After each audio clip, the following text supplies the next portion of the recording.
오늘 하나님께서 우리에게 주신 말씀 창세기 32장 22절에서 32절 말씀입니다. 제가 가진 성경책으로는 50페이지에 있습니다. 창세기 32장 22절에서 32절까지의 말씀을 한 절씩 교독하겠습니다. 밤에 일어나 두 아내와 두 여종과 11 아들을 인도하여 약복나루를 건널세.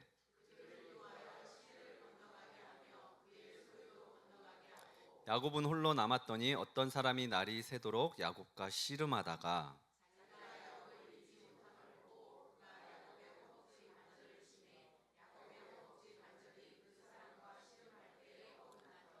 그가 이르되 날이 새려하니 나로 가게 하라. 야곱이 이르되 당신이 내게 축복하지 아니하면 가게 하지 아니하겠나이다.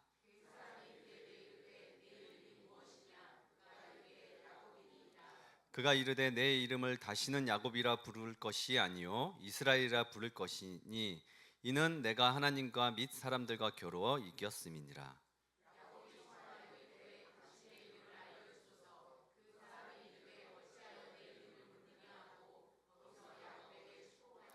그러므로 야곱이 그곳 이름을 브니엘이라 하였으니 그가 이르기를 내가 하나님과 대면하여 보았으나 내 생명이 보존되었다 함이더라.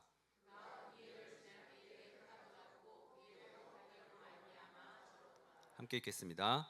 그 사람이 야곱의 허벅지 관절에 있는 둔부의 힘줄을 쳤으므로 이스라엘 사람들이 지금까지 허벅지 관절에 있는 둔부의 힘줄을 먹지 아니하더라. 이 말씀을 하나님의 말씀으로 받겠습니다. 아멘, 아멘. 네, 반가운 얼굴들이 많이 보이시는데 우리 서로들 축복하며 인사하겠습니다. 당신은 소중한 사람입니다. 당신은 소중한 사람입니다. 너무나 귀하고 소중한 사람입니다. 맨 앞에 어린이들이 앉아 있는데 어린이 주일인 줄 알고 온 건가 봐요. 지난주에 선물 다 나갔는데 어떡하지? 네, 토스하면 토스로 보내드리도록 하겠습니다. 네, 지난 시간에 우리는 야곱의 가정에 대해서 살펴보았어요. 특별히 사랑받지 못한 여인 레아에 대해서, 또 레아가 낳은 네 아들에 대해서 한번 이야기를 나누었죠. 하나님께서 왜 레아를 찾아가 주셨죠? 사랑받지 못함을 보시고 레아를 찾아가 주셨습니다. 레아가 그 사랑에 목이 말라 하나님을 찾은 줄 알았지만 하나님을 찾은 것이 아니라 알고 봤더니 야곱이었고, 하나님은 그저 야곱의 마음을 얻기 위한 수단에 불과했었죠. 그래서 레아는 인간적인 방법으로 아들을 하나씩 낳으면서 그 아들 이름에 자신의 삶을 투사하는 이름과 의미를 고스란히 담아냈죠. 루벤, 시므온, 레위, 보고, 듣고, 연합하다라는 뜻으로 아들에게 이름을 주었습니다. 그러나 남편 야곱의 사랑이 돌아왔나요? 돌아오지 않았죠. 우리는 알고 있어요. 사람의 사랑, 또 세상의 인정으로는 우리의 궁극적인 갈망과 사랑이 다 채워지지 않는다는 것을 알고 있습니다. 그리고 마침내 넷째 유다를 낳았을 때 레아는 사람을 향해 구걸하던 사랑, 그 시선을 거두고 완전히 이제 이렇게 고백합니다. 내가 이제야 여호와를 찬송하리로다. 이 넷째 아들의 이름 유다가 바로 찬송입니다. 결국 레아에게 있어 사랑받지 못한 시간은 저주가 아니라 세상의 헛된 우상을 끊어내고 오직 하나님께로 시선을 돌리고 하나님의 사랑으로 살아가라는 하나님의 큰 사랑과 위로였어요. 우리의 시선이 나를 알아주는 야곱에게서 이제 나를 사랑으로 주목하시는 여호와께로 내 시선이 옮겨질 때 우리는 이 땅에서도 하나님을 찬송하는 그런 인생의 걸음을 걸어갈 수 있다고 지난 시간에 이야기를 나누었습니다. 말씀 너무 좋지 않나요? 제 말이 좋은 게 아니라 이 하나님의 말씀이 너무 좋은 것 같아요. 아멘 한 사람만 복을 받을 겁니다. 네, 지난 한 주간 그런 사람에 대한 인정과 사랑을 쫓던 걸음을 멈추고 이제 야곱에게서 하나님으로 시선을 옮기며 사셨죠. 한 성도님께서 문자를 주셨어요. 목사님, 언제 아침 경건의 문자를 이렇게 준비하고 보내주십니까? 그러길래 괜히 쫄아가지고 또 뭐가 잘못됐나? 막 이렇게 그러고 있었는데 너무 좋다고 그러시더라고요. 그래서 전날 저녁이나 새벽같이 이렇게 준비해서 그날 보낸다고 그랬더니 너무 좋대요. 그래서 어느 정도까지 좋냐면 설교보다 더 좋다는 거예요. 설교 전에 미리 보내줄 수 있냐 그러는데 어떻게 설교가 안 끝났는데 이걸 보내겠냐. 그래서 제가 뭐 어떻게 해석했냐면 설교가 너무 길다는 걸로 이해하고 설교를 잘 이렇게 짧게 잘 이렇게 전해야 되겠다. 이렇게 그런 생각이 들었어요. 아침 경건에도 잘 이렇게 이어가시고 최대한 말씀도 잘 전해 보도록 하겠습니다. 5월 가정의 달답게 어린이날, 어린이 있으신 어린이날, 또 어버이 주일 잘 보내셨죠? 창세기 역시 가정의 이야기예요. 지난주 레아에 이어서 오늘은 야곱에 대해서 야곱을 좀 살펴볼 건데, 야곱 개인이라기보다 야곱을 통해서 누굴 봐야죠? 나를 보고 우리 가정을 보고 우리의 삶을 조명해 봐야 됩니다. 이 시간은 성경 공부하는 시간이 아니라 하나님 앞에 예배드리는 시간이고, 말씀으로 우리의 삶을 조명해 가면서 나는 어떤 길을 가고 있는지, 어떤 삶을 살아가고 있는지, 나를 통해서 하나님께서 어떤 삶을 살길 원하시는지를 우리가 깨닫는 시간 되어야 합니다. 야곱은 태어날 때부터 형 에서의 발꿈치를 잡고 나왔어요. 그래서 이름값 하고 사느라 스스로 삶을 개척하기보다 남이 차려놓은 밥상에 밥숟가락 얹어놓는 인생이었습니다. 계속 속고 속이고 사는 인생이었죠. 형의 장자권을 붙잡고 에서의 이제 아버지 이삭의 축복을 이렇게 붙잡고, 외삼촌 라반의 집에서는 이제 속고 속이며 그런 세월을 보냈어요. 그러니까 야곱이란 인물은 이렇게 편애와 경쟁과 두려움과 욕망이 뒤엉킨 가정사에 있는 그런 속에서 만들어진 인물이에요. 이삭 아빠는 에서를 사랑했고 엄마 리브가는 야곱을 사랑하면서 밥상은 하나였지만 그 가정 안에서도 사랑이 이렇게 좀 나뉘어져 있었습니다. 그 안에서 야곱이 스스로 터득한 게 뭐였죠? 에서처럼 몸으로 사는 사람도 아니고 자기 머리 굴려가면서 자기 통박대로 그렇게 신경을 많이 쓰고 살았어요. 그리고 야곱의 최대의 관심사는 뭐였을까요? 바로 복입니다. 축복. 우리랑 똑같아요. 그래서 야곱이 이렇게 야곱의 축복 하는데, 야곱은 그래서 가는 곳마다 영향력 있는 사람 앞에서는 머리를 이렇게 조아리면서 나를 축복해 달라고 축복을 계속 구걸하고 다녔습니다. 그게 나쁘다고만 할 수 있는지 잘 모르겠어요. 저도 가끔 그런 기도 하거든요. 하나님, 너무나 아픈 사람들 만나면, 너무나 힘들고 처절하게 삶을 살아가는 사람들, 성도님들 만나면 하나님, 저에게 안수를 해달라고 하는데 하나님, 이 손에 무슨 능력이 있겠습니까? 하나님, 저의 손을 통해서 나사렛 예수 그리스도의 이름으로 귀신도 쫓아내고 병든 사람도 일으킬 수 있도록 하나님 능력을 허락해 주시옵소서, 이렇게 기도하게 됩니다.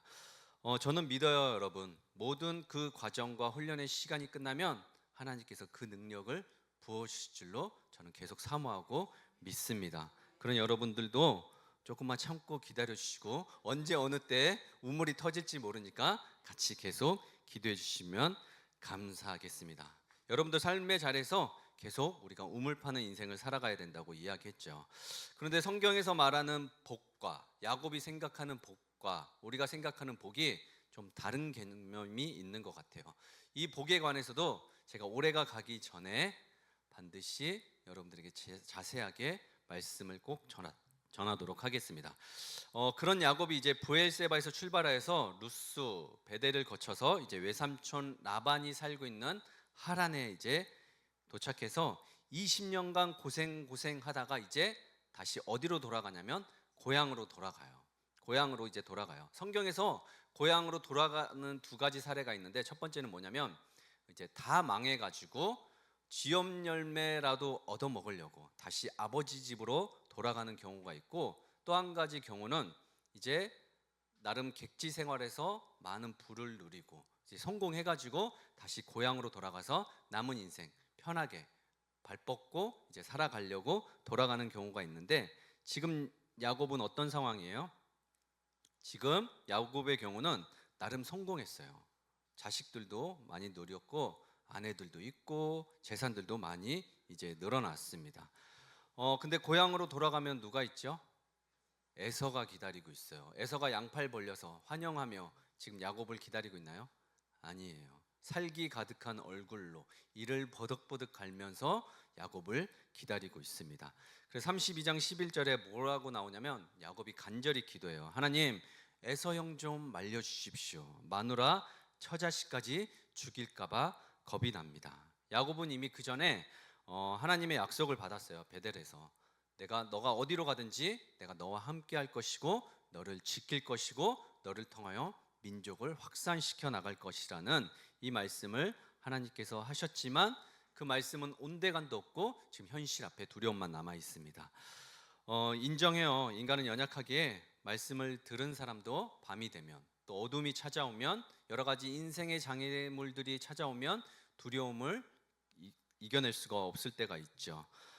야곱의 멋있음을 그 전에 다 설교했지만 루스의 밤에서 베델의 하나님을 통해서 그러나 지금 제자리로 또 돌아온 것 같아요. 그러나 성경은 이런 모든 내용들을 빠짐없이 과감하게 그냥 다 집어넣고 있어요. 무슨 의미냐면 그럼에도 불구하고 한 인생이 하나님 앞에 어떻게 빚어가는지 우리를 통해서 우리랑 같이 이렇게 접목시켜서 보기를 원하시는 겁니다. 그러니 우리가 말씀을 이렇게 떼놓고 좋은 말씀만 골라서 들을 게 아니라 쭉 이어서 하나님 말씀을 분명하게 이렇게 삼키셔야 돼요. 우리 오늘 본문 22절, 23절 말씀 함께 읽겠습니다. 시작.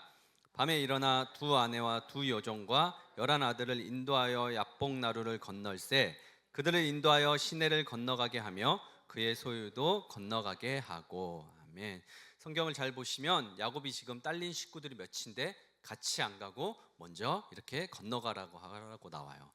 야곱은 에서의 400인의 군사가 두려워서 가족들을 방패막이 삼아 먼저 너희들이 가보고 괜찮으면 건너가겠다는 벼라고 얄팍한 야곱의 본성이 극에 달한 순간이지만 이게 인간적인 야곱의 모습이라 할지라도 이 안에는 영적인 의미가 숨겨져 있어요. 하나님께서는 지금 야곱의 주변에 있는 모든 의지처, 자기가 쌓아 올린, 자기가 거둬들인 복이라고 말하는 모든 것들을 지금 어떻게 해요? 먼저 보내고 지금 야곱 혼자 남겨둔 것입니다. 야복의 원어의 의미는 흐르다, 쏟아지다라는 의미를 담고 있어요. 하나님은 지금 야곱이 20년간 쌓아올린 모든 것들을 지금 쏟아내고 흘려보내고 누구만 남겨두고 있어요? 야곱만 남겨두고 있는 거예요. 이걸 체크하시고 우리는 상황이 막히고 두려우면 밤에 짐을 쌉니다. 그리고 어떻게든 도망갈 길, 살 길을 찾으려고 애를 쓰지요. 야곱의 생존을 위해 강을 건너려고 했지만 사실 그 밤, 그곳 야복에 불러내신 분은 하나님이셨어요. 우리가 위기라고 짐을 싸는 그 순간이 어쩌면 하나님께 나아가는 순간일 수도 있어요. 그래서 저는 그 두려움의 밤도 어둠의 밤도 어쩌면 하나님께서 허락하신 시간이라고 믿어요. 그래서 그 시간에 절망하고 낙심하고 두려움 가운데 있을 것이 아니라 어쩌면 그 시간을 통해서 우리가 하나님과 1대1로 대면하는 시간일 수가 있습니다. 그러니 절망하지 마시고 다 끝났다고 말씀하시고 끝은 누구에게 있다고요? 하나님께 있음을 기억하셔야 합니다. 그리고 그런 절망의 늪으로 가고 있는 사람들에게 반드시 말씀해 주셔야 돼요. 너 지금 그 상황이 결론이 아니야. 너 거기에 매몰돼 있지 마. 너 사람들 만나. 너 교회 나가. 그 한 교회 아니어도 되니까 어느 곳을 어떤 경로를 통해서든 그 우울함 속에 갇혀 있는 사람들 보면 여러분들이 구출해 내주셔야 합니다. 야복은 야곱에게 단순한 강은 아니었어요. 기가 막힌 게 야복은 요단 동편에서 이렇게 흘러서 요단 강으로 흘러가는 거거든요. 무슨 말이냐면 야곱의 지금 현재와 미래가 있는 그 경계선에 지금 야곱이 서 있는 거예요. 가족은 건너갔죠. 재산도 건너갔어요. 식구들도 종들도 다 건너갔는데 자신만 지금 건너지 못하고 있는 거예요. 그의 영혼은 여전히 과거의 두려움에 묶여서 한 발자국도 못 움직이는 상황이에요. 이걸 해결하지 않고는 그곳에 가나 마나입니다. 우리 24절, 25절 함께 읽겠습니다. 시작. 야곱은 홀로 남았더니 어떤 사람이 날이 새도록 야곱과 씨름하다가 자기가 야곱을 이기지 못함을 보고 그가 야곱의 허벅지 관절을 치매 야곱의 허벅지 관절이 그 사람과 씨름할 때 어긋났더라. 아멘. 24절이 아주 중요해요. 야곱은 홀로 남았더니 이렇게 나와요. 제가 일찍이 독립을 해가지고 저의 가치관과 사상 중에는 인생은 어차피 혼자다. 천상천하 유아 독전. 세상은 내가 알아서 하는 거고 나 혼자 사는 인생이다. 이런 게 그냥 이렇게 좀 있어요. 그래서 저는 영화를 혼자 보고 밥을 혼자 먹고 혼자 어디를 돌아다니고 이런 게 전혀 어렵지가 않아요. 그래서 결혼하자마자 사실 신혼여행 첫날부터 아내랑 좀 그랬었어요. 왜냐하면 제가 인천공항을 혼자 막 걸어 다니고 또 멀리 해외에 갔는데도 아내 혼자 놔두고 막 이렇게 걸어 다닌 거예요. 근데 저는 그게 아무렇지도 않게 그냥 혼자 걸었던 버릇이 있어서 이렇게 막 혼자 다니고 혼자 돌아다니는데 아내는 너무 기가 막힌 거죠. 자기가 옆에 있는데 같이 안 다니고 혼자 막 이렇게 다니니까. 저의 기질에는 산으로 가는 게 맞는 것 같아요. 근데 교회가 산에 있지 않고 도심에 있고 절이 산에 있잖아요.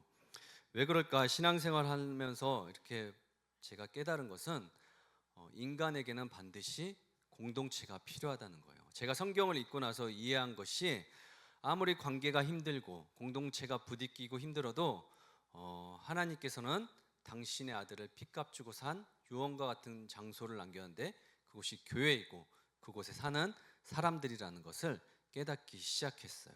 그래서 사람들에게는 반드시 교회가 필요하고 성도의 교제가 필요하고 또 목회자도 필요하고 이렇게 함께 나누고 교제할 수 있는 공동체와 사람들이 반드시 필요하다는 것을 알게 되었습니다. 우리는 절대로 혼자서 신앙생활을 할 수 없어요. 산으로 올라가서 말씀만 보고 살 수 없습니다.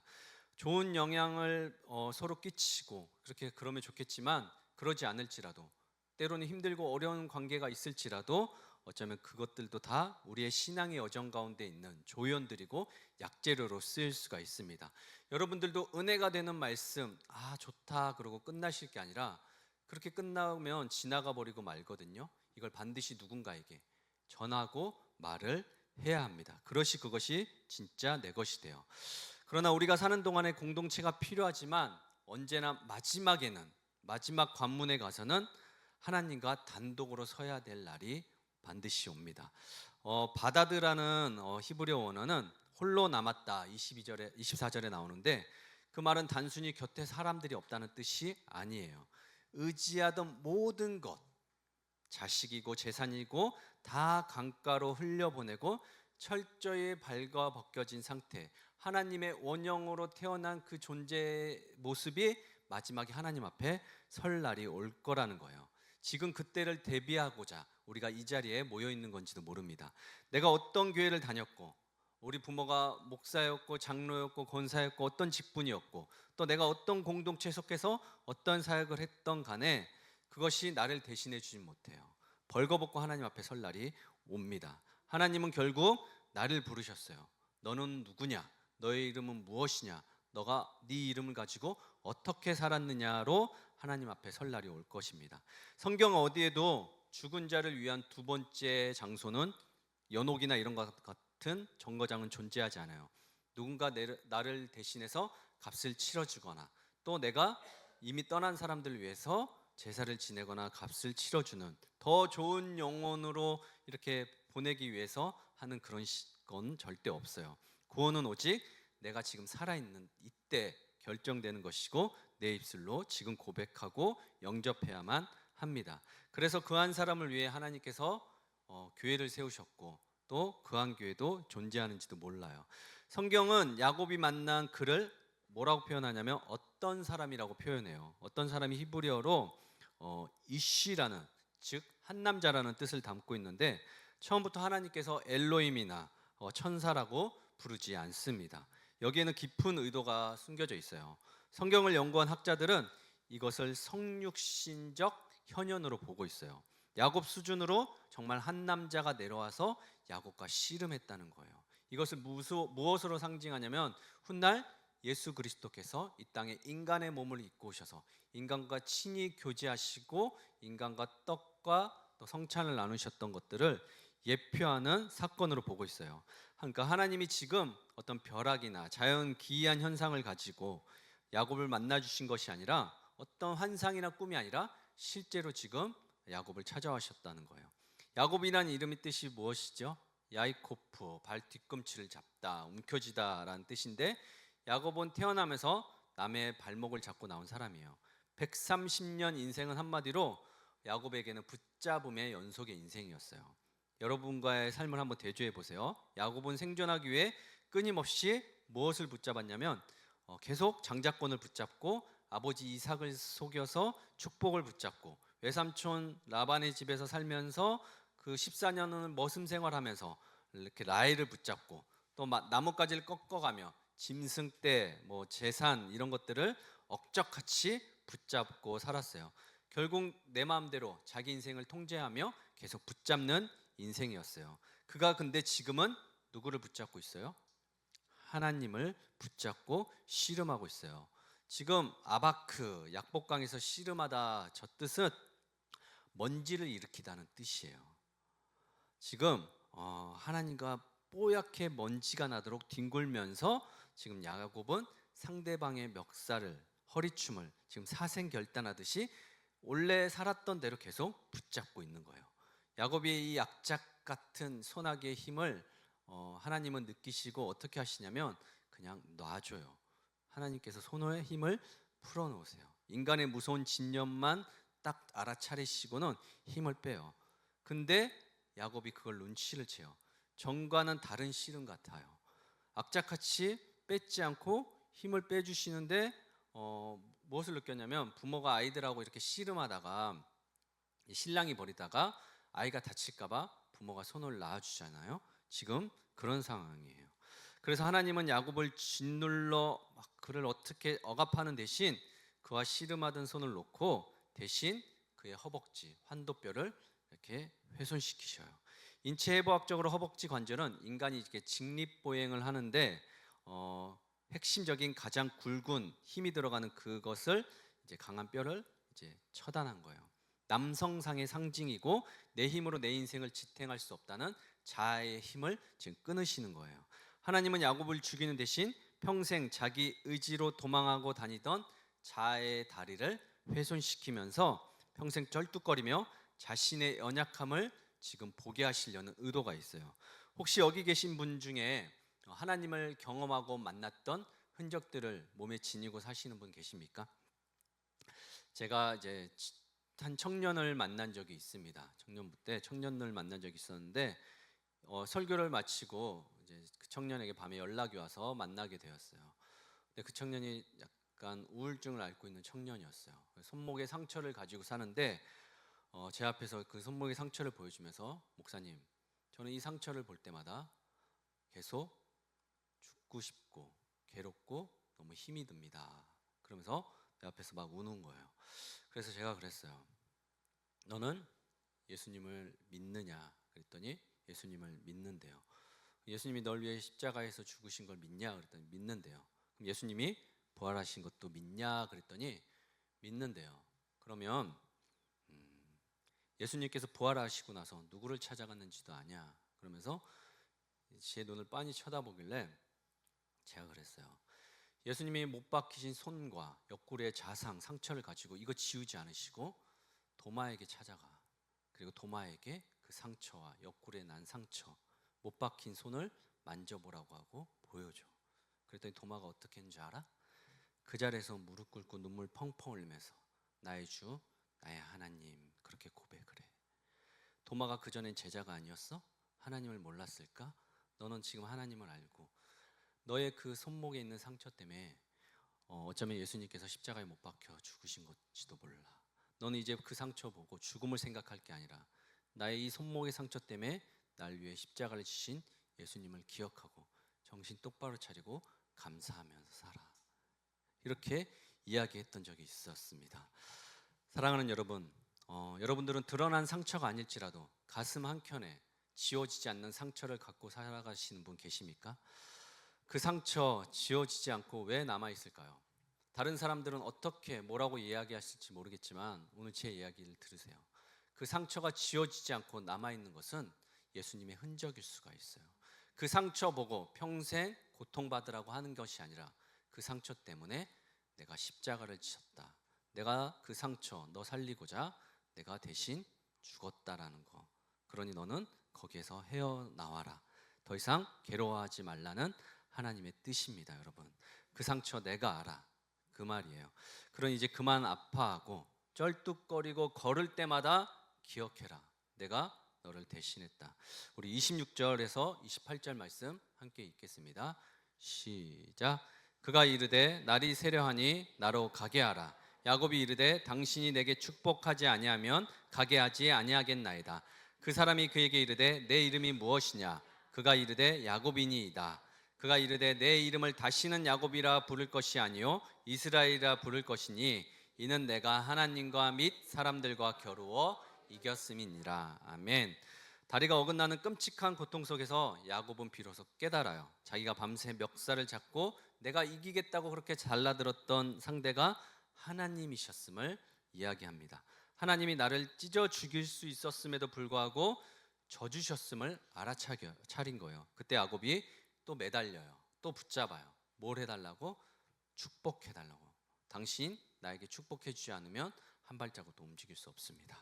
성도 여러분, 야곱이 또 축복을 구하지만 야곱이 지금 구하는 축복은 이전의 축복과는 좀 다릅니다.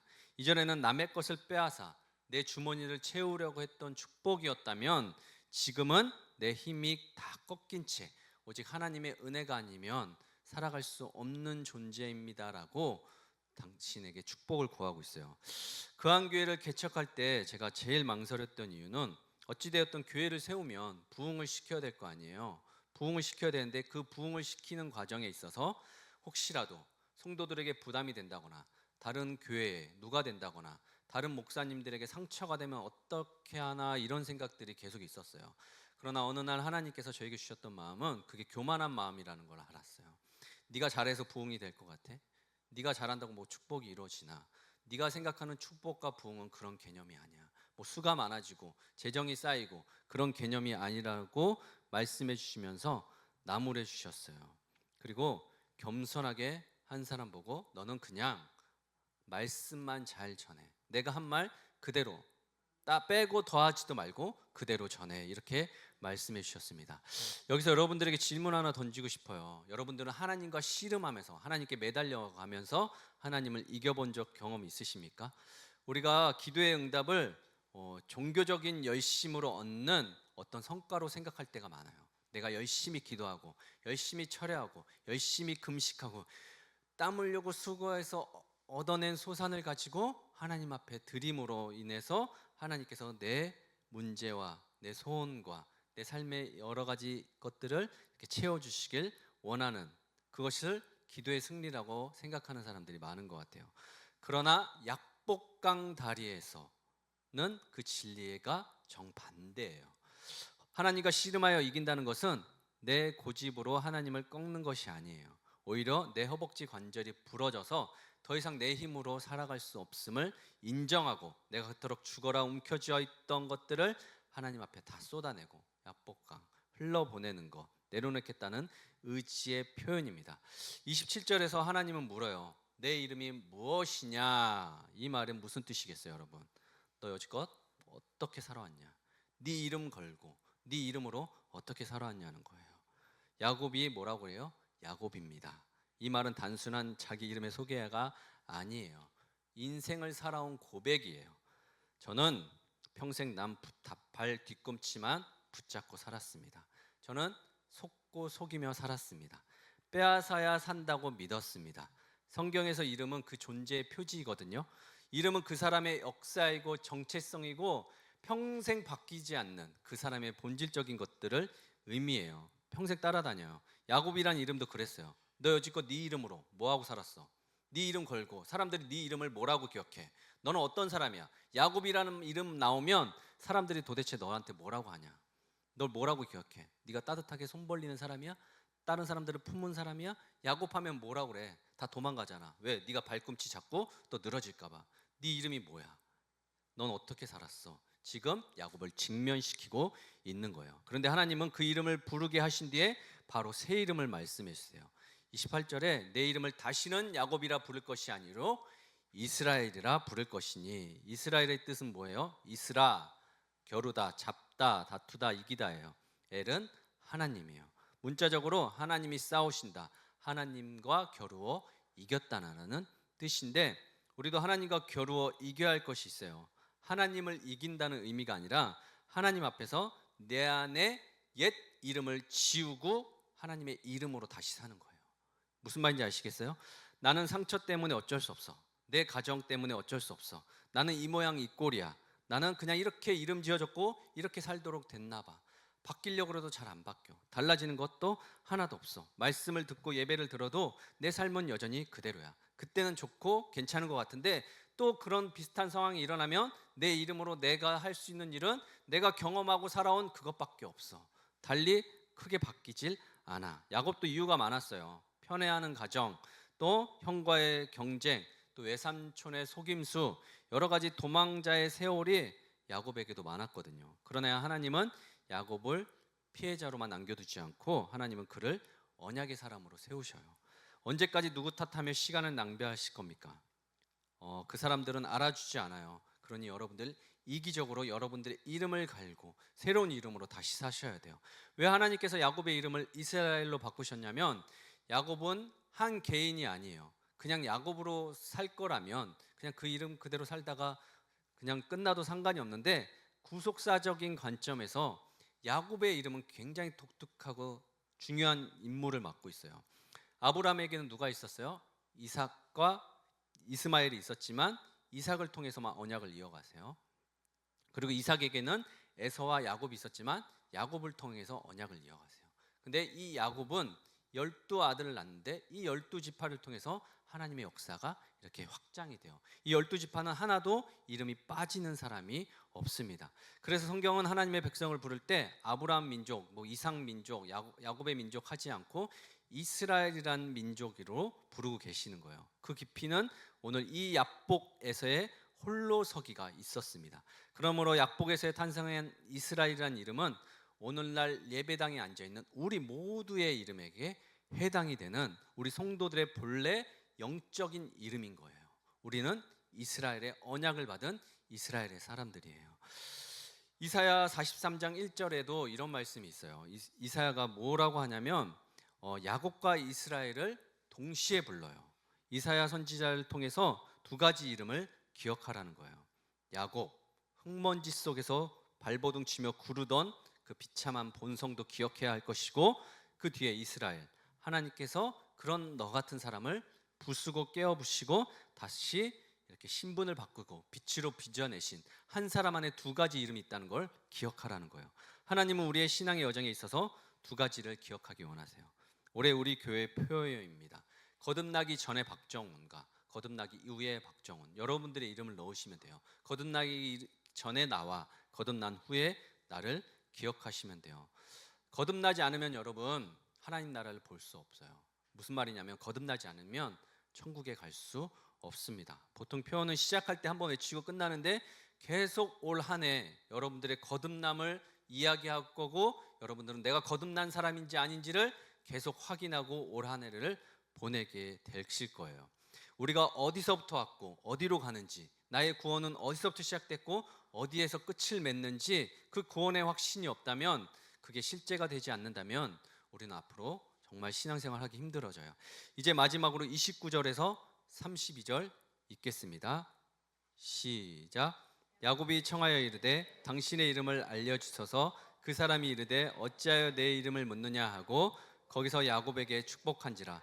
그러므로 야곱이 그곳 이름을 브니엘이라 하였으니 그가 이르기를 내가 하나님과 대면하여 보았으나 내 생명이 보존되었다 함이더라. 그가 브니엘을 지날 때 해가 돋았고 그의 허벅다리로 말미암아 절었더라. 그 사람이 야곱의 허벅지 관절에 있는 둔부의 힘줄을 쳤으므로 이스라엘 사람들이 지금까지 허벅지 관절에 있는 둔부의 힘줄을 먹지 아니하였더라. 아멘. 아멘. 사랑하는 여러분, 지금까지 최대한 빨리 하고 막 여기 X 쳐놓은 거는 넘어가고 했어요. 이제 시간을 많이 좀 벌었습니다. 지금부터 이제 중요한 이야기, 진지한 이야기를 하려고 합니다. 지금 야곱이 하나님의 이름을 물어요. 묻는 게 아니라 간절히 애원하는 거예요. 당신의 이름을 알려주소서. 우리가 지나가는 사람들에게 은혜를 받으면 그 사람들이 그냥 보내지 않고 이름을 물어보잖아요. 왜요? 나중에 신세진 거 갚으려고. 당신의 이름이 도대체 무엇입니까? 이렇게 이야기하는데 하나님께서 뭐라고 얘기해요? 어찌 내 이름을 알려고 하느냐, 그러고 넘어가 버리세요.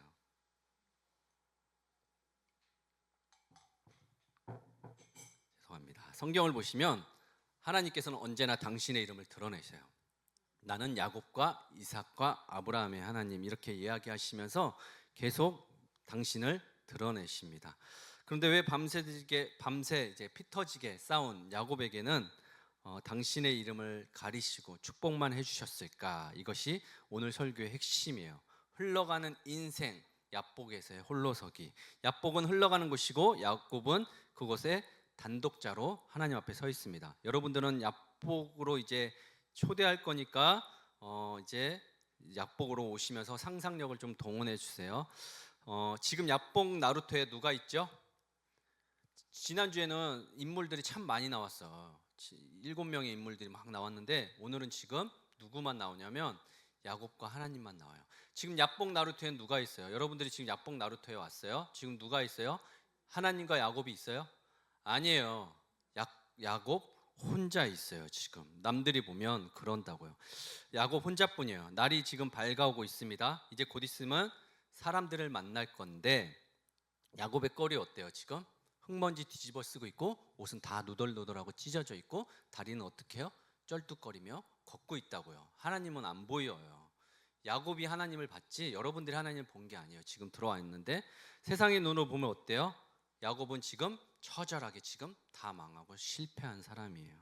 불쌍하고 비참한 몰골로 이제 사람들을 마주하게 될 건데 사람들이 물어볼 거 아니에요. 도대체 무슨 일이 있었냐? 왜 이 모양 이 꼴이냐? 그러면은 야곱이 뭐라고 할 수밖에 없어요? 나도 이름 모를 누군가와 이렇게 싸웠다고 하면 뭐라고 하겠어요? 그 꼴만 보고 미쳤냐 그러지 않겠어요? 그런데 야곱이 이름도 모를 어떤 사람에게 축복을 받고 30절에 뭐라고 하고 있냐면 30절 한번 다시 보여주세요. 그러므로 야곱이 그곳 이름을 브니엘이라 하였으니 그가 이르길 내가 하나님과 대면하여 보았으나 내 생명이 보존되었다 함이더라. 아멘. 지금 뭐라고 하고 있냐면 하나님은 자기 이름을 가르쳐 주지도 않았는데 자 중요해요. 잘 따라오세요. 야곱이 한 남자와 씨름한 그곳을 뭐라고 하냐면 브니엘이라고 해요. 그곳을. 근데 브니엘의 뜻이 뭐냐면 브니가 얼굴이에요. 그래 엘은 우리 계속 엘은 하나님이잖아요. 하나님의 얼굴이라고 이야기해요. 브니엘은 하나님의 얼굴인데 야곱이 지금 가르쳐 주지도 않은 하나님의 이름을 언급하며 하나님의 얼굴을 봤다고 이야기하고 있는 거예요. 잘 기억하세요. 성경에서 말하는 하나님의 얼굴이 뭘까요? 그럼 여러분들 궁금한 적 다 알고 계세요? 저는 청년 때 이게 너무 궁금해가지고 하나님 앞에 기도하면서 하나님께 주신 마음이 있어요. 그리고 한 번도 바뀐 적이 없어요. 성경에서 말하는 하나님의 얼굴은 하나님의 영광을 상징을 해요. 하나님의 영광을 나타냅니다. 이것이 잘 따라오세요. 고대 사회에서는 아니 성경에서는 하나님의 얼굴을 본 사람이 있을까요? 없을까요? 하나님의 얼굴을 볼 수가 없어요. 그 빛이 너무나 광활하고 그래서 그 빛 앞에 나아가면 하나님이 현존해서 나타나시다가도 그 빛이 너무 세가지고 다 타버려요. 볼 수가 없어요. 하나님의 얼굴을 정면으로 본 자는 그 거룩함 앞에 나의 어두운 것이 다 타서 지워질 수밖에 없다고요. 하나님은 거룩한 분이기 때문에 그래요. 우리는 그렇지 않잖아요. 그러니까 그 빛 가운데 나오면 다 타들어간다고요. 죽어야 돼요. 출애굽기 33장 20절에 보시면 모세가 하나님의 영광을 보여달라고 하니까 자신의 얼굴을 보면 죽을 수밖에 없다고 말씀을 하세요. 그러니까 모세가 너무 그래도 궁금하잖아요. 그래서 바위틈에 쓰면서 막 이렇게 보려고 하는데 빛이 너무 세서 볼 수는 없고 겨우 하나님의 등만 살짝 본다고 이렇게 나와 있어요. 그런데 지금 야곱 스스로 지금 그곳을 브니엘이라고 하고 있어요. 지금 야곱의 이성과 합리적 사고를 뛰어넘는 엄청난 영적인 사건인데 좀 더 들어가 보겠습니다. 하나님은 객관적인 하나님일까요? 주관적인 하나님일까요? 여기 하나님 살아계신 걸 믿고 하나님을 만나고 경험했다고 이해하고 알고 실제로 체험해서 이 자리에 앉아 계신 분 계시죠? 뭐 아무것도 없이 이 자리에 앉아 계신 분 계신가요? 그럴 수도 있죠. 그러나 그럼에도 불구하고 이 자리에 앉아 계신 것조차 저는 하나님께서 불러주셨고 이끄셨기 때문에 이 자리에 앉아 있는 거거든요. 하나님은 보이지 않지만 들리지 않지만 여러분들 스스로 이 자리에 나올 수 없단 말이에요. 근데 그런 분들이 계시고 또 한편에는 정말 하나님은 살아계신 분이기 때문에 체험도 반드시 따를 수가 있어요. 여기 계신 분들 중에는 진짜 하나님을 체험해서 이 자리에 앉아 계신 분도 계실 수 있다고요. 아멘이시죠? 왜냐하면 제가 여기 자리에 앉아 계신 분들 중에는 말기암으로 시한부 인생 판정을 받고도 그 생명이 회복되어서 이 자리에서 지금 앉아 계신 분도 계셔요. 그분에게 하나님은 실제고 체험이지 막연한 게 아니잖아요. 종교적인 어떤 게 아니라고요. 근데 그런 하나님은 객관적이에요? 주관적이냐고요. 자, 한 성도님이 지난주에 그런 이야기를 하셨어요. 아들이 나오면 용돈을 주기로 했대요. 교회 나오면. 여러분들 들으시기 어때요? 돈 받고 무슨 교회를 나오냐 그런 생각 드세요? 저라도 주고 싶은데. 그래서 이 친구가 교회 나와서 하나님을 만날 수만 있다면 뭐 돈이 문제겠어요? 그럼 뭐 계속 돈 받겠다고 그 돈만 받으면 어떡할 거냐? 그거 뭐 그런 걱정을 하세요. 그건 하나님이 하실 일이지. 무슨 말인지 아시겠어요? 자, 지난주에 이어서 계속 지금 무엇을 이야기하고 싶냐면 지금 정말 하나님은 살아계신데 그 살아계신 하나님이 누구에게도 설명할 수 있는 주관적인 하나님인지 아니면 나만 알고 있고 나만 체험한 객관적인 하나님인지를 그거를 알아야 돼요. 여러분들이 개인적으로 받은 은혜와 기적과 체험들은 하나님의 역사는 객관적일 수 없어요. 주관적인 거예요. 무슨 말이냐면 다른 사람들한테 설명해봤자 여러분들이 체험하고 여러분들이 아는 거지 다른 사람들에게 통용할 수가 없어요. 그러니까 나도 그렇게 만났는데 너는 그렇게 못 만나? 그거는 그 사람들에게 신뢰고 무기가 될 수가 있어요. 그러나 여러분들만의 경험이지 강요하거나 대입할 수 없어요. 그러나 분명한 건 실제죠. 집사님한테, 권사님한테 하나님은 실제죠. 그렇죠? 모호하지 않으시죠? 하나님 살아계세요. 지금 야복 나루토에 누구만 있어요? 야곱만 있어요. 야곱은 누구하고 있어요? 하나님과 있어요. 그리고 야곱의 그 꼴은 어때요? 지금 비참하고 엉망진창이에요. 그럼 사람들에게 이제 하나님을 어떻게 설명할 수 있어요? 누가 믿을 수 있어요? 여기 하나님의 천사가 나랑 한판 붙었는데 내가 이겼어. 그럼 사람들이 뭐라고 하겠어요? 야곱 이제 정신이 완전 나갔다고 할 거 아니에요. 야곱이 하나님을 객관할 수 없지만 그곳에서 하나님의 얼굴, 하나님의 영광을 보았다고 기념비 정도, 베델 기념비 정도 세우는 게 아니라 그 지역을 통틀어 야복을 분이엘이라고 불러요. 이곳이 하나님의 얼굴이라고. 흘러가는 인생 어차피 혼자 왔다 가는 인생인데 아무에게도 설명할 수 없는 하나님, 나는 봤다. 하나님을 경험했다, 대면했다. 내가 하나님의 영광을 보았다고 야복을 지금 분이엘로 바꿔요. 할렐루야. 사랑하는 여러분, 언제 하나님의 영광을 보았어요? 본 적 있으세요? 흙먼지 뒤집어 쓰고 이름도 알려주지 않는 그분과 씨름하며 받은 축복이 무엇입니까, 여러분? 사실 그날 야곱이 결과적으로 받은 축복은 아무것도 없어요. 다리만 절뚝거렸지 그냥 하나님의 영광만 보았다고 이야기해요. 남들에게, 세상 사람들에게 안 그랬던 사람들이 갑자기 교회 다니면서 좋은 차 타고 좋은 집 살고 자식들도 술술 잘 풀리고 나 봐라 하나님 살아계시다. 그래서 그 사람이 교회 나와요. 그럼 그 사람들은 뭘 믿은 거예요? 뭘 보고 나왔겠어요? 그럼 그 사람들에게 똑같이 나 인생 잘 풀리고 잘 되고 자식들 형통한 게 그 사람들에게도 똑같이 적용돼요? 함부로 그렇게 말하시면 안 돼요.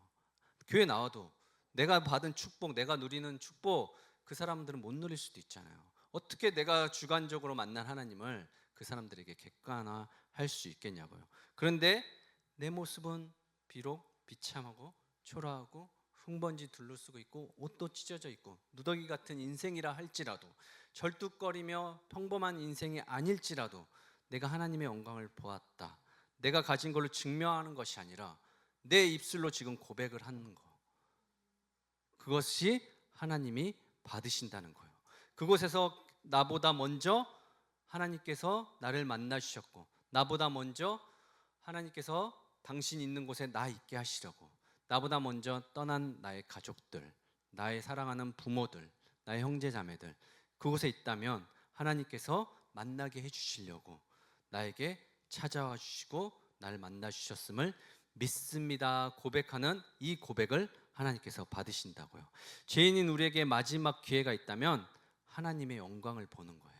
내가 삶에서 누리는 것이 아니라 누리고 얻는 것이 없는데도 하나님의 얼굴을 봤다, 하나님의 영광을 봤다, 내가 있는 곳을 분이엘이라고 고백할 수 있는 그 사람이 정말 특별한 거라고요. 여러분 이해하셨어요? 무슨 말인지 아셨어요? 사랑하는 여러분, 우리 주님도 두버로 갖지 않으셨어요. 편하게 누울 만한 집 한 채 없으셨어요. 그리고 그러고 살라는 말이 아닌데, 그런데 우리가 그런 분을 지금 믿고 있어요. 그럼에도 그분은 지금 어마어마한 하늘 보좌 우편에서 우리의 자리를 예배해 놓고 기다리고 계셔요. 우리뿐만 아니라 지금도 흙먼지 뒤집어 쓰고 사는 모든 인생들을 지금 하나님께서 기다리고 계시다고요, 여러분. 그래서 야곱을 울부짖어요. 내가 하나님의 영광을 보았는데도 내가 죽지 않고 살아있다. 하나님의 얼굴을 보았는데, 하나님의 영광을 보았는데, 하나님을 봤다고 말하는 야곱이 나는 정말 실제로 하나님을 경험했는데 내가 살아있다는 것을 알고 그 자리에서 부르짖고, 나 같은 죄인, 심판받아도 마땅한 내가 정말 살아있구나, 이렇게 거듭남과 구원의 감격으로 기뻐하고 있어요, 야곱이요. 성도 여러분, 이 아침에 묻고 싶어요. 여러분은 이 하나님의 영광을 정말 실제로 경험하고 보았습니까? 날 살리시는 분이엘의 영광을 정말 실제로 대면한 적 있으세요? 느낌이나 감정 말고요. 그 영광을 본 사람들은 잊어버리지 않고 그것을 기억해내요. 그리고 야곱이 그 영광을 본 후에 어떻게 달라졌냐면, 성경 한 장만 보세요. 33장에 보면 제목이 뭐라고 나와 있냐면 야곱이 에서를 만나다라고 나와 있어요. 33장의 제목이 그래요. 야곱이 에서를 만나는데 평생 형의 발 뒤꿈치를 따라다니며 형 것을 빼앗고 살고, 이제 형이 무서워 벌벌벌 떨며 지금 이 자리에 있었던 거였잖아요. 근데 지금 야곱이 어떻게 합니까? 3절에 보시면 눈으로 직접 확인해 보세요, 여러분. 세상에 이럴 수가 있어요? 다리를 쩔뚝거리며 야곱이 400명의 군사를 데리고 오는 에서 형의 앞에 가서 엎드려요. 몇 번 엎드려 절하는 줄 아세요? 7번 엎드려 절해요. 이것이 야곱이 하나님을 진짜 실제로 만난 경험을 지금 몸으로 표현하고 있는 거예요. 야곱은 이런 사람이 아니에요. 그 앞에서 나는 이제 죽어도 여한이 없다, 형이 나를 어떻게 해도 상관이 없다, 나는 하나님을 경험하고 만났으니 형님, 내가 잘못했습니다. 나 같은 동생, 형님이 어떻게든 나는 할 말이 없습니다. 근데 여기서 더 기가 막힌 것은 400명의 장정을 데리고 20년 동안 복수의 칼을 갈던 에서가 어떻게 하는지 아세요? 그 야곱을 얼싸안고 같이 눈물을 흘리며 입을 맞추어요. 여러분, 도대체 이거 누가 하신 거예요, 여러분? 바로 하나님이 하신 일이에요, 여러분. 이제 말씀을 맺겠습니다, 여러분. 사랑하는 성도 여러분, 오늘은 교단에서 정한 어버이 주일이에요. 가만히 생각해 보면 우리 부모님들의 삶이 이 야곱과 같은 인생이지 않았나 싶어요. 자식들 먹여 살리겠다고, 우리 가정 어떻게든 지켜보겠다고 밤낮 씨름하며 살아오셨을 거예요. 때로는 그 고단한 삶의 무게가 허리가 휘고 마음과 육신이 야곱처럼 쩔뚝거리는 상처를 안고 살아가시는 분도 계실 거예요. 그러나 그 부모의 눈물과 절뚝거리는 헌신이 없었다면 오늘 우리가 생명을 얻고 이 자리에 있을 수 없었습니다. 나를 위해 기꺼이 상처를 안으신 부모님 삶 속에 우리를 품어 안으신 분이엘의 은혜가 담겨져 있어요, 여러분. 여러분들만의 약복강은 어디예요, 여러분? 무슨 말이냐면, 여러분들이 평생 치열하게 옷에 먼지가 묻도록 치열하게 다투고 싸워 흙투성이가 되는 삶의 현장은 어디십니까, 여러분? 그곳에서 씨름하세요, 여러분. 누구랑 씨름해요? 하나님과 씨름하세요. 그리고 그 자리, 먼지 나고 찢어져가며 절뚝거리는 그 삶의 약복나루에서 하나님을 경험하고 그곳을 분이엘로 바꾸셔야 돼요, 여러분. 이곳에 하나님의 영광이 있다. 나는 그냥 그렇게 살아가는, 내 이름으로 살아가고 내 이름으로 흙먼지 뒤집어 쓰고 내 이름으로 치열하게 사람들과 옷 잡아당기며 사는 인생인 줄 알았는데 그게 아니구나. 이곳에 하나님이 계시구나. 하나님의 영광이 있구나. 야곱의 삶이 옷이 바뀌었나요? 야곱의 몸이 건강해졌어요? 오히려 분이엘에서 야곱이 얻은 거는 정말 처절한 하나님과의 몸부림, 그렇게 남은 흔적밖에 없어요, 여러분. 오늘 이 예배당에 나왔을 때 우리 가정 안에 있는 에서와 야곱의 해묵은 갈등이 있다면 여러분들이 먼저 엎드리십시오. 그것이 여러분들이 하나님을 만난 분이엘을 경험한, 하나님의 은혜를 경험한, 하나님이 체험한 성도님들이 되시는 거예요. 복수의 칼을 버리고 눈물로 끌어안고 부모님께 감사하고 상처가 있는 분들 계시다면 손을 먼저 내미세요. 그 십자가의 영광을 본 자만이 세상에서 내 이름과 내 경험과 내 고집을 꺾고 이스라엘이라는 이름으로 살아갈 수가 있습니다. 부모님의 은혜에 감사하며 참된 용서와 화해가 넘치는 여러분들의 가정과 삶이 되시기를 예수님의 이름으로 간절히 축원합니다. 아멘.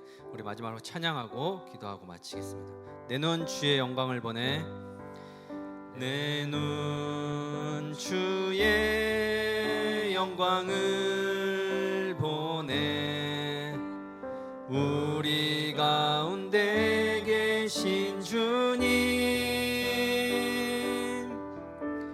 그 빛난 영광 온 하늘 덮고, 그 찬송 온 땅 가득해. 내 눈 주의 영광을 보내, 찬송 가운데 서신 주님, 주님의 얼굴은 온 세상 향하네, 권능의 발을 드셨네, 주의 영광 이곳에 가득해. 우린 선해 주님과 함께 찬양하며 우리는 전진하리, 모든 열방 주 볼 때까지. 사랑하는 여러분, 기도합시다. 주님, 나의 지식과 경험과 이성과 합리적인 사고를 넘어 정말 살아계신 하나님 분이엘의 영광을 직접 경험하게 하여 주시옵소서. 주님, 말로만 듣고 귀로만 듣던 객관적인 하나님, 남들이 말하는 하나님에 머물러 있던 나의 신앙을 주님 돌아봅니다. 흙먼지를 뒤집어쓰고 내 뜻대로 풀리지 않는 고난의 삶 한복판에서 내 인생에 찾아와 나와 씨름해 주신 나의 주관적인 하나님, 나의 주님을 온몸으로 만나길 원합니다. 주님, 이 시간 나에게 찾아와 주시옵소서. 이 시간 여러분들의 입술로 같이 기도하도록 하겠습니다. 기도하겠습니다.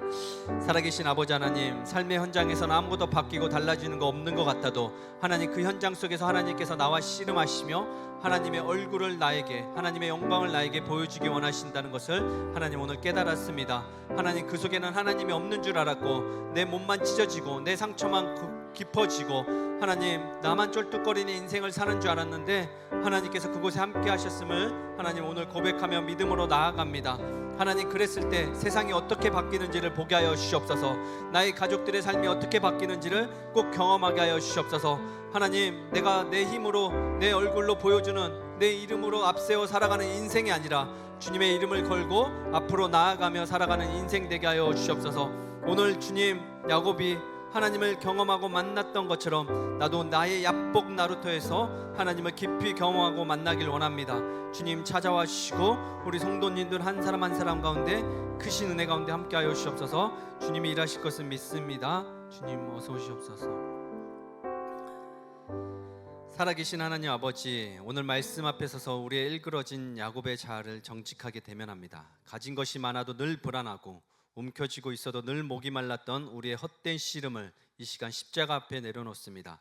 주님, 사랑하는 성도들의 허벅지 관절을 쳐주시고 내 뜻대로 살아가려던 교만의 뼈를 하나님의 힘으로 꺾어주시되 하나님, 그것이 나를 살리고 영원한 생명을 얻게 하는 은혜의 타격임을 우리 성도님들이 고백할 수 있도록 인도하여 주시옵소서. 귀로만 듣던 하나님을 이 시간 나의 하나님으로 영접하길 원합니다. 고난 속에서 흙먼지를 뒤집어쓰고 울부짖는 성도들이 있습니까? 주님, 인생의 밤이 너무 깊어 홀로 떨어져 있는 성도님들이 있습니까? 주님, 대답 대신 주님이 얼굴과 영광을 부어 주시옵소서.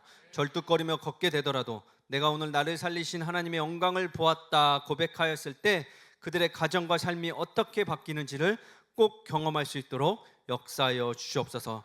야곱이 주님의 지팡이를 의지하며 거룩한 이스라엘로 살게 하였던 것처럼 우리도 이제 주님만 의지하며 세상 앞에서 철저히 낮아지되 영적으로는 가장 부유한 인생의 승리의 길을 걷길 원합니다. 주님, 우리와 늘 함께하여 주시옵소서. 감사드리며 살아계신 예수님의 이름으로 기도드립니다. 아멘.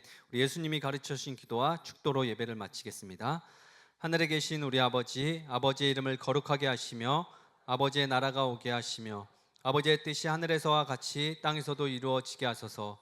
오늘 우리에게 일용할 양식을 주시고 우리가 우리에게 잘못한 사람을 용서하여 준 것 같이 우리 죄를 용서하여 주시고 우리를 시험에 빠지지 않게 하시고 악에서 구하소서.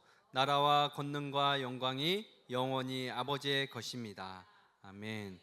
이제는 우리 구주 예수 그리스도의 은혜와 하나님의 크신 사랑과 성령님의 감화, 감동, 교통, 충만하심이 오늘 야복강에서 나의 자아를 단절하고 분이엘의 영광을 바라보며 하나님 나라를 세워가리라 다짐하는 이곳에 모인 모든 성도들 머리 위에, 그 가정과 부모님들 삶 위에, 또 이곳에 없지만, 예배 자리에 없지만 지금도 먼지 속에서 처절하게 살아가고 있는 인생의 모든 삶 가운데 지금부터 영원토록 주님께서 함께 하시기를 간절히 축원하옵나이다. 아멘.